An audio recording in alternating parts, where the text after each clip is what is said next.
세계 민담 이야기 프랑스 편 피에르 드 프로방스와 아름다운 마그론.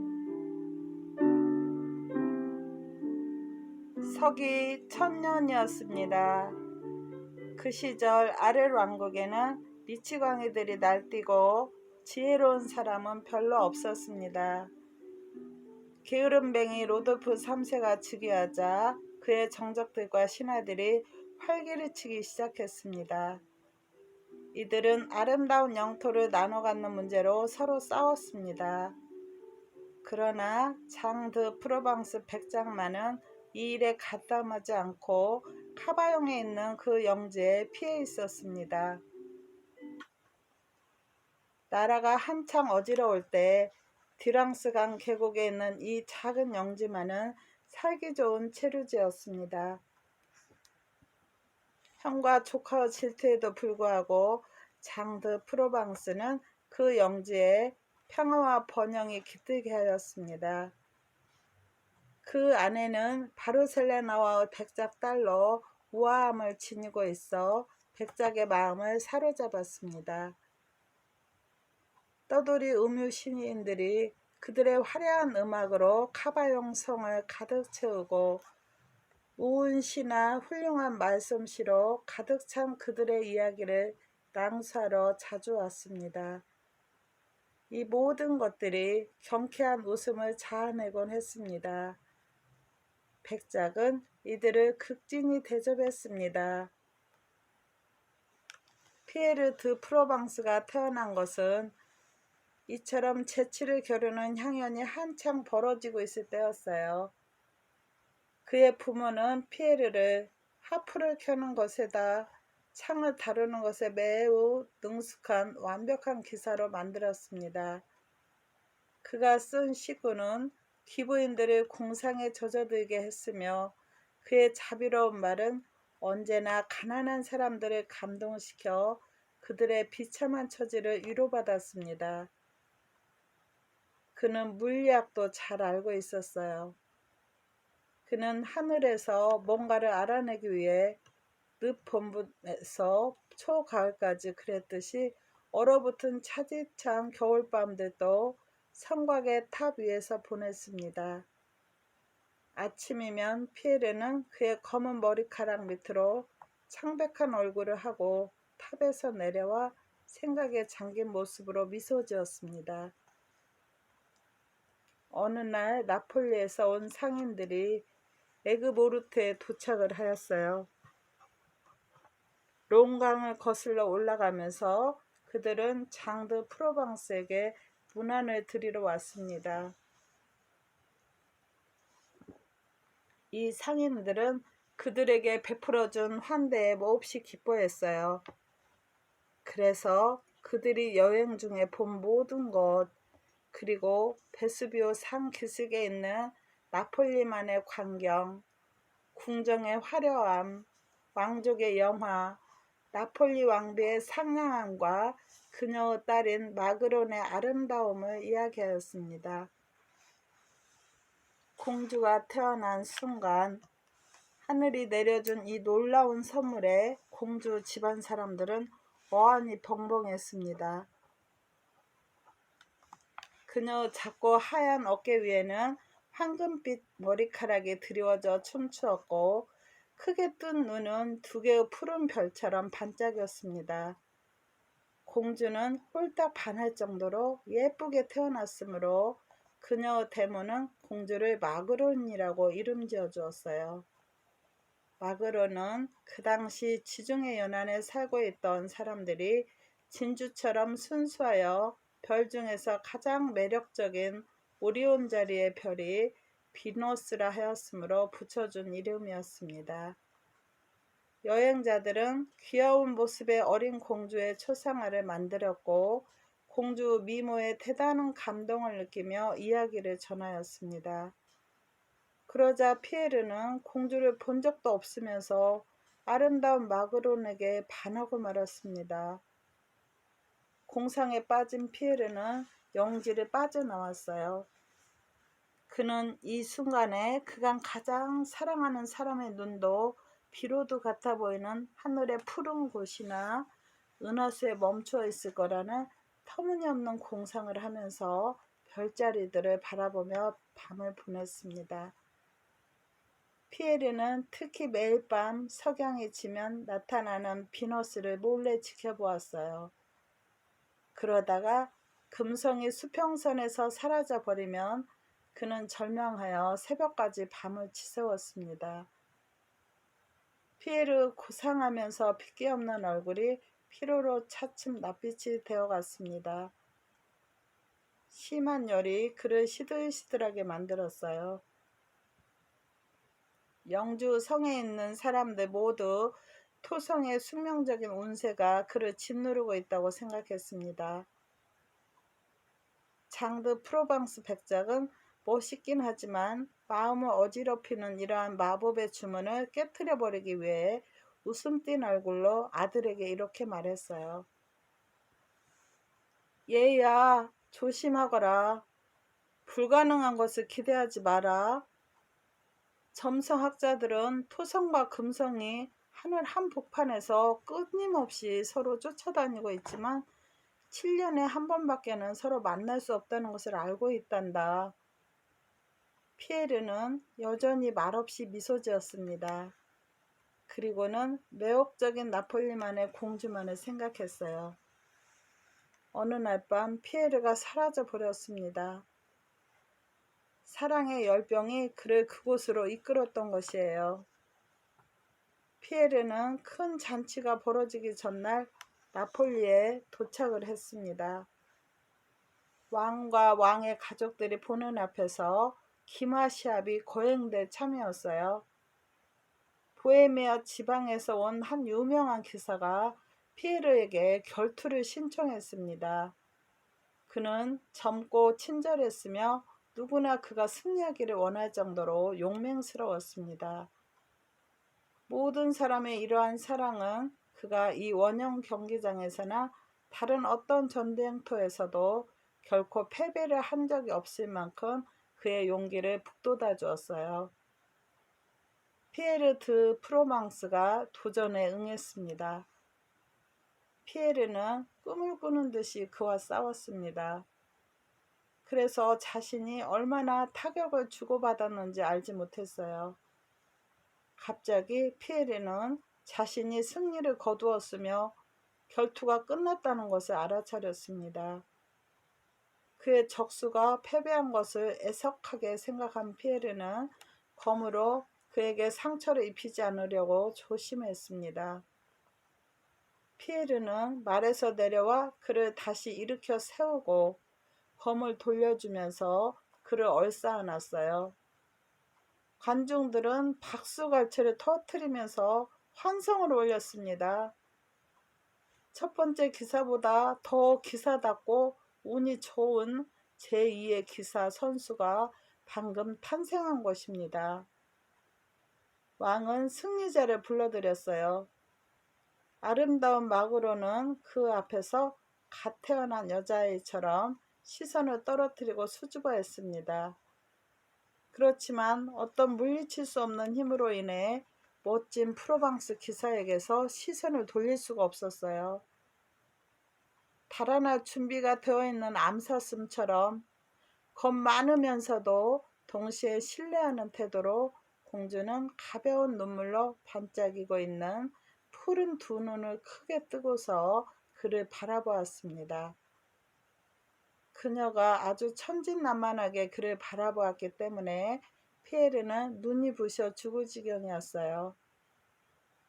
왕이 그를 맞으며 이름을 물었습니다. 폐하, 너그럽게 봐주십시오. 사도 베드로가 저의 보호자이십니다. 더 이상은 이야기할 수 없습니다. 만일 저의 부모님들이 천한 분들이라면 저는 사람들이 저의 행운을 그들의 행운과 비교해 이곳에서 그분들을 업신여길 것이 두렵습니다. 아니면 제가 감히 당신의 궁정만큼이나 귀한 장소에 나타나 자신들을 무시했다고 저를 비난할 것입니다.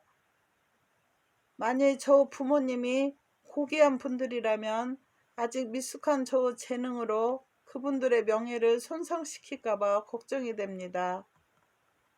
혹은 오래된 혈통을 자랑함으로써 제 것이 아닌 재능에 힘입어 부당하게 폐하의 호의를 입은 것처럼 보일까 두렵습니다.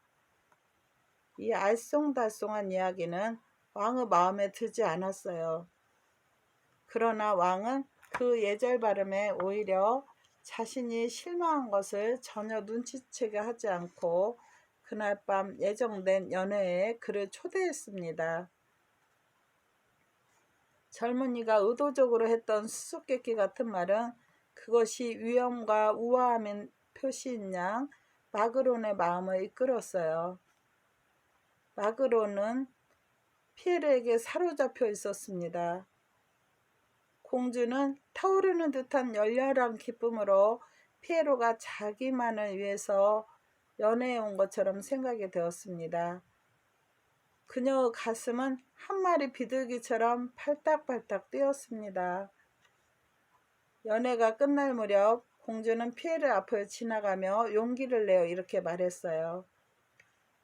기사님, 당신은 승리에 대한 표시로 아무런 기부인에게도 충성을 맹세하지 않으셨어요. 마치 기마 시합에서 관례적으로 진짜 방랑기사를 허용해 주기라도 하는 것으로 알고 있나 보죠. 제 수행기사가 되는 게 어떠해요? 피에르는 목이 메어 말이 잘 나오지 않았습니다. 그는 마그론 앞에 무릎을 꿇고 드레스 아랫자락에 입을 맞추었습니다. 피에르는 감히 드레스를 들어올릴 용기가 없었어요. 드레스 밑으로 꽃눈처럼 예쁜 작은 발이 조금 드러나 있는 것을 보았기 때문이에요. 그런데 예쁜 마그로는 이 낯선 외국 사람의 비밀이 무엇인지 알고 싶었습니다. 공주는 기마 시합에서 빛나는 싸움, 그리고 친절히 받아들여준 신하가 되겠다는 서약을 되새겨 보았습니다. 젊은 기운이 넘치는 공주에게는 아버지인 왕이 받아들인 피에르 핑계가 전혀 만족스럽지 않았어요. 공주 곁에는 니스라고 하는 그리스 포로인 유모가 있었습니다. 그 할머니는 마그론을 사랑을 다해 돌보아 주었어요. 마그론이 기뻐하는 일이라면 할머니는 불에라도 뛰어들 자세였습니다. 공주는 피에르에 관하여 뭔가를 알아내기 위해 니스를 피에르에게 보냈습니다. 피에르는 왕에게 했던 그 변명보다 조금 더 믿을 만한 몇 마디의 말을 마그론에게 해주지 않을 수 없었습니다. 피에르는 니스를 통해 답변을 하였어요. 저는 프로방스의 귀족 가문 태생입니다. 론 강에서 멀지 않은 곳에서 제 아버지는 지혜롭고 명예롭게 통치하고 계십니다. 머지않아 제가 공주님께 제 신상에 관해 더 많은 것을 말할 수 있을 것입니다. 친절한 공주님, 그렇지만 오늘은 더 이상 안 되겠어요. 그리고 피에르는 마그론을 위해 보석도 박혀 있지 않고 아무 무늬도 없는 매우 단순한 모양의 금반지를 니스에게 건네주었습니다. 두 개의 고리가 한데 꼬여있는 반지였어요. 마그론은 그 반지를 황홀경에 젖어 받았습니다. 여러 날이 흘렀습니다. 마그론은 유모가 피에르에게 받은 대접이 어떠했는지를 듣느라고 시간 가는 줄 몰랐어요. 그리고 한시라도 자주 유모를 피에르 곁으로 보냈습니다. 니스는 매번 편지를 가져왔어요. 그 편지들에는 점점 더 빛을 발하는 멋진 말로 사랑이 이야기되고 있었습니다. 편지가 얼마나 아름답고 순수했던지 오늘날의 연인들은 그 가운데 겨우 4분의 1만 읽어도 황홀하여 얼굴이 창백해질 것이고 심정은 터져버리고 말 것입니다. 그러던 어느 날 니스는 공주에게 두 번째 반지를 가져왔어요. 이 반지에는 금은 세공사의 조각글에 의해 그리스 사람들이 백리향이라고 부르는 꽃이 반지의 중심 부분에 새겨져 있었습니다. 사람들은 이 꽃을 사랑의 뜻을 상징하는 마음의 꽃이라고들 합니다. 4개의 고운 터키옥이 보석을 물리는 부분에 보일랑말랑 꽃 모양을 이루고 있었어요. 이 반지를 보내며 피에르는 마그론에게 만나줄 것을 애원했습니다. 몇 시간이 지난 뒤 마그론은 자기 방에서 피에르를 맞이하였어요. 공주 방의 검고 흰 타일 바닥에는 꽃이 만발한 셀비어와 잎이 우거진 부드러운 셀비어가 깔려 있었습니다. 이 온통 초록빛인 방 한가운데 마그론은 슬그머니 백리향꽃의 여러 가지 하나를 던져 놓았습니다. 피에르는 마그론 앞에 무릎을 꿇었어요. 그리고 또다시 열렬하면서도 겸손하게 공주의 긴 옷자락을 잡고 거기에 입을 맞추었습니다. 같은 순간에 피에르는 푸른 잎 속으로 백리향의 작고 푸른 꽃이 숨어버리는 것을 보았어요. 피에르는 그 꽃을 주었습니다. 마그론은 피에르가 하는 행동을 보고 즐겁게 미소 지었어요. 훌륭한 기사님, 당신의 사랑에 감사드려요. 마그론은 피에르에게 말했습니다. 저는 그 사랑을 기쁘게 생각하고 있어요. 그리고 행복한 마음을 감출 수가 없어요. 절 사랑하는 만큼 당신이 사랑받고 있다는 것을 의심하지 말았으면 좋겠어요. 피에르, 당신은 내가 당신을 선택한 것이 귀족의 혈통, 권력이나 재산 또는 세속적인 명예 때문이 아니라 당신 자신 때문이라는 것을 알고 계시나요? 그런데 제 마음이 다정스러움으로 가득 차 있는 만큼 당신에게 속해 있는 모든 것들, 다시 말해 당신의 가족과 나라, 당신의 과거를 제가 사랑하도록 해주세요. 그 모든 것 가운데 아무것도 잃지 않게 해주세요. 당신의 사랑하는 사람에게 당신의 비밀을 이야기하세요. 애정으로 애원하고 있잖아요.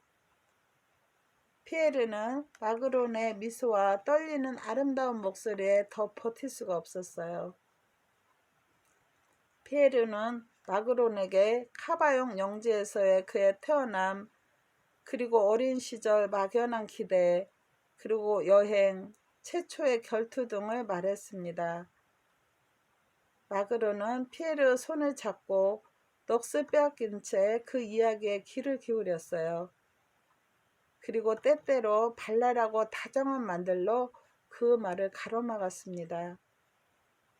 두 사람은 시간이 흘러가는 것도 몰랐어요.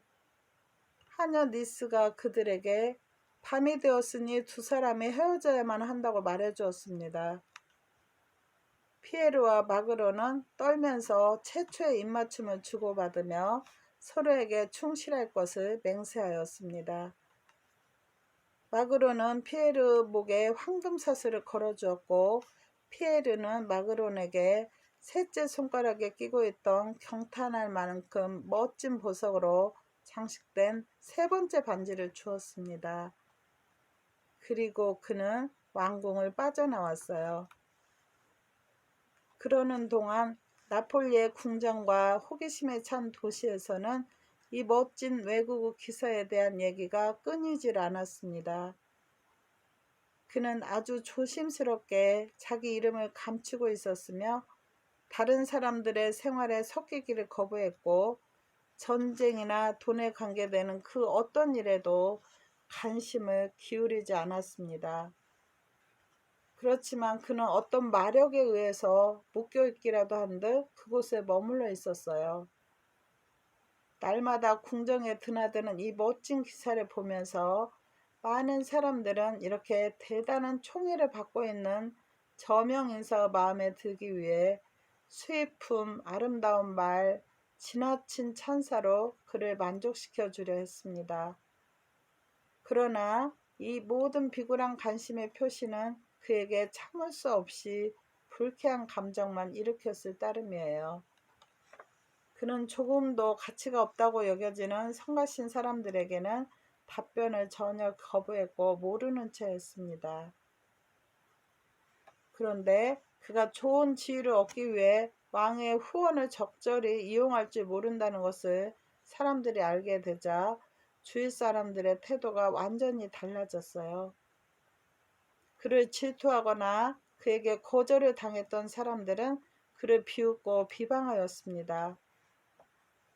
심술궂고 서투른 시인이자 스스로 재치가 있다고 믿고 있는 한 아첨꾼이 계획적으로 풍자적인 노래를 지었어요. 그 노래의 조잡하고 짧은 시구들은 끊어진 말의 연속이기라도 한 듯이 점점이 이어져 있었습니다. 사람들이 구석구석에서 음료 시인이 지은 이 시에 대해 쑥덕거렸어요. 그러고는 시를 잘 정리하여 피에르가 그 구절 가운데 잘못된 부분을 찾아내도록 하였습니다. 피에르는 그것을 읽어봤어요. 누가 그 까다롭고 훌륭한 말솜씨의 주인인지 알아냈습니다. 그래서 그를 찾아가 냉정하면서도 절도 있는 말로 그를 비난을 했어요. 그런데도 불구하고 나폴리 궁정에서 기사 생활은 계속해서 그에게 즐거움과 구경거리를 제공해 주었습니다.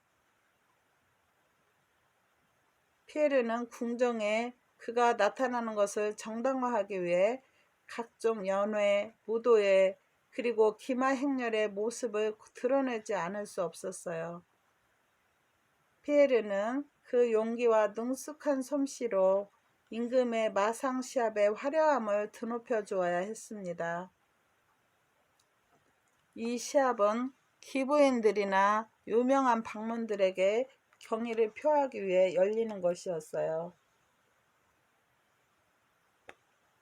그래서 피에르는 여러 차례 기마 시합용 갑옷을 입고 팔에는 마그론이 좋아하는 빨갛고 황금빛이 나는 장식을 두르고서 창과 칼로 싸웠습니다.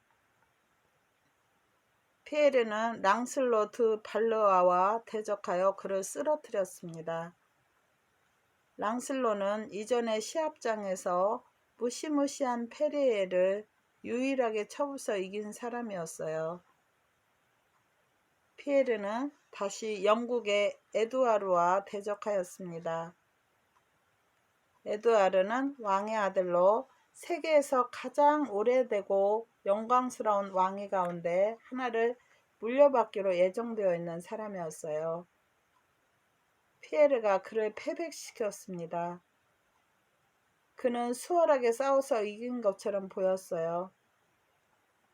적수들이 힘이 세고 몸이 빨랐으므로 피에르의 태도는 사람들을 놀라게 했습니다.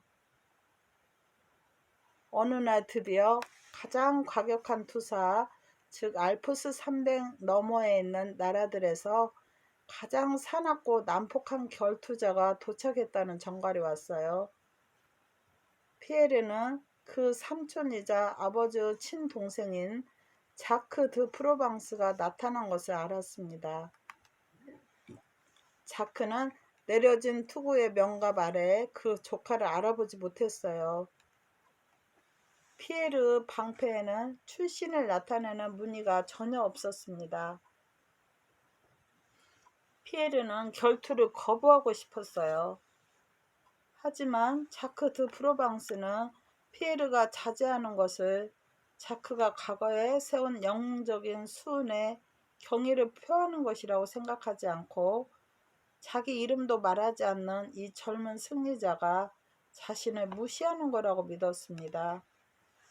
자크는 피에르를 신랄하게 비난했고 욕설을 퍼붓고 그를 억지로 싸우게 하려고 그 명예에 손상을 입혔습니다.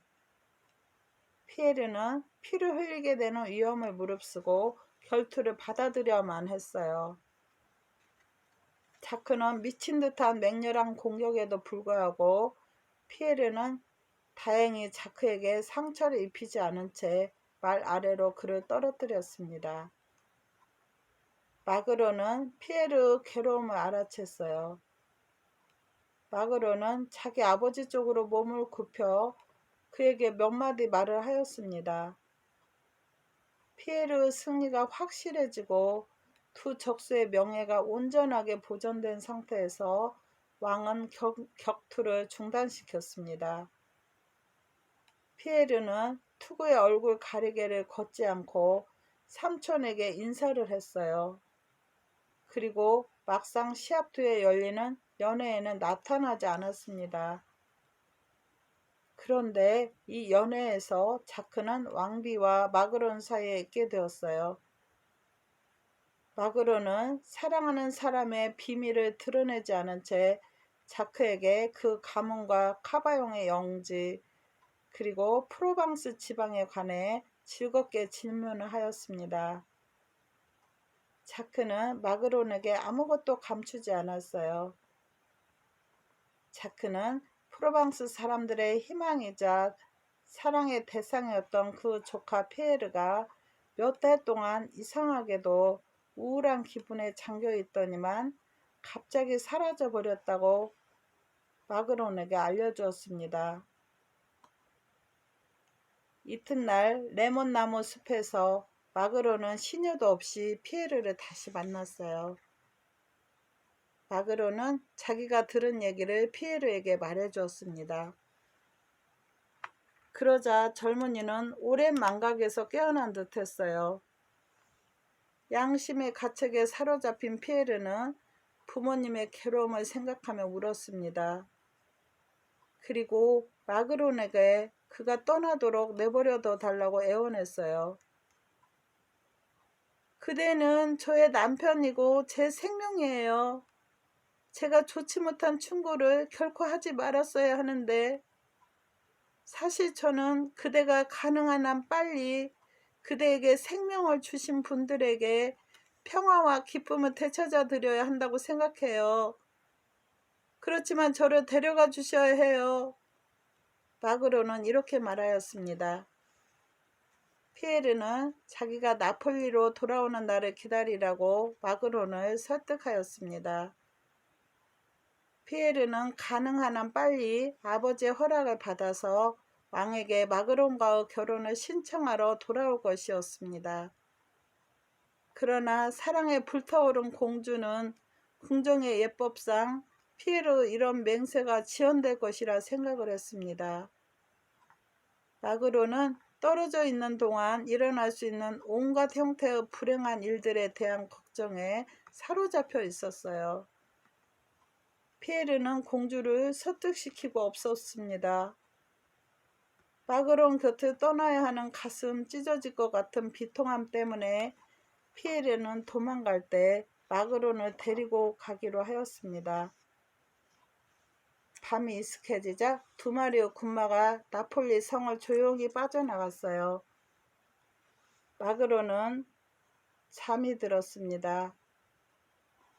바다, 도금양, 희고 노란 시스터즈 덤불 사이에서 잠시 길을 잃은 도마뱀과 나비들이 두려움도 없이 다가와 가만히 누워있는 마그론을 바라다 보았어요.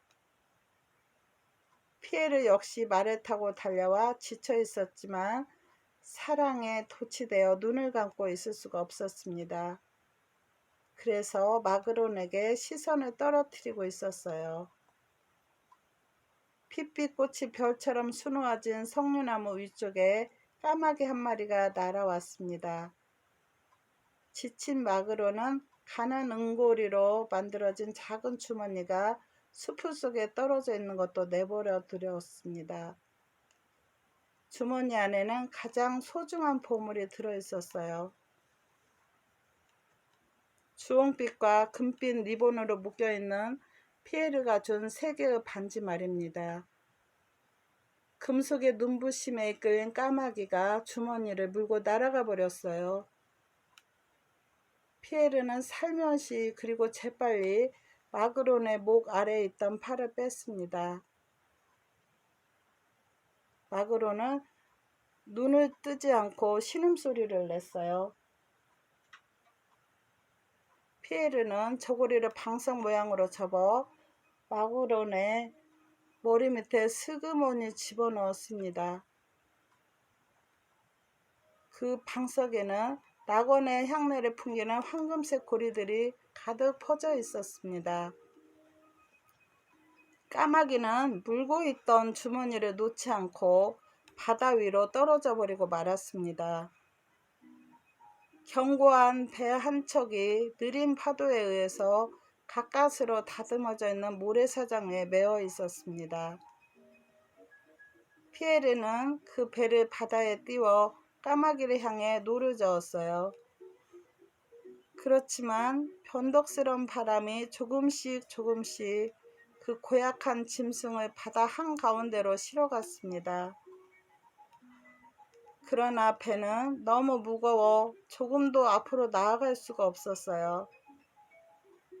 이따금 상처를 입은 새는 약간의 힘을 되찾아 좀 더 멀리로 날아가다 다시 물에 떨어지곤 하였습니다.